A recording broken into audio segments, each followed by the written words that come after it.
কারণে আজকে ধর্ণা কতক্ষণ চলবে? আজকে আমরা আদিবাসী সেঙ্গেল অভিযান দক্ষিণ দিনাজপুর জেলা কমিটির পক্ষ থেকে বালুঘাট ডিএম সাহেবের অফিসে ধর্মা কর্মসূচি রেখেছি। আজকে 10টা থেকে এখন মোটামুটি 2:30 বাজে। এখন অবধি আমাদের ডিএম সাহেব আমাদের সঙ্গে দেখা করার কোনো রকম নিউজ দেননি। তাই আমরা 3 দফা দাবি নিয়ে এখানে এসেছি। দেওগাঁও আদিবাসী জুনিয়র স্কুলকে মাধ্যমিক স্তরে উন্নতিকরণ করতে হবে। 2 নম্বর দাবি হচ্ছে Deogaon Adivasi junior high school, Raghabnagar junior high school, তারপরে আপনার কাকড়া জুনিয়র হাই স্কুল আর আপনার মাতবলুক হাই স্কুল।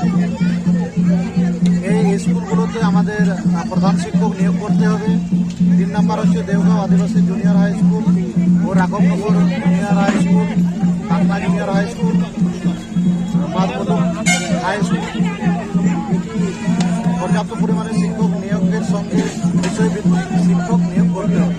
এই আমাদের 3 দফা দাবি নিয়ে আজকে এখানে ধর্নায় বসেছি। এখন অবধি আমাদের কোনো ডিএম সাহেবের কোনো মেসেজ এসেছে আমাদের সঙ্গে দেখা করার। আদিবাসীর কী উন্নতি করবেন, আমরা এখানে 10টা থেকে ধর্নায় বসেছি। ইনি একটা চিটিংবাজি ডিএম।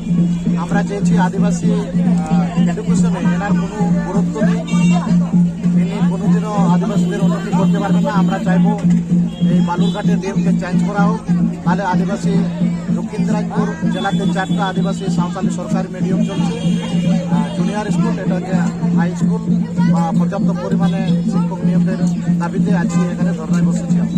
আপনার দাবি যতক্ষণ পূরণ না হবে কি করবেন? আমাদের দাবি যতক্ষণ পূরণ না হবে আমরা অনির্দিষ্টকালীন ধর্না রেখেছি, আমরা ধর্নাতে বসেই থাকি। আপনার নাম? আমার নাম পরিমল মার্ডি, আদিবাসী সেঙ্গেল অভিযান দক্ষিণ দিনাজপুর জেলা সভাপতি।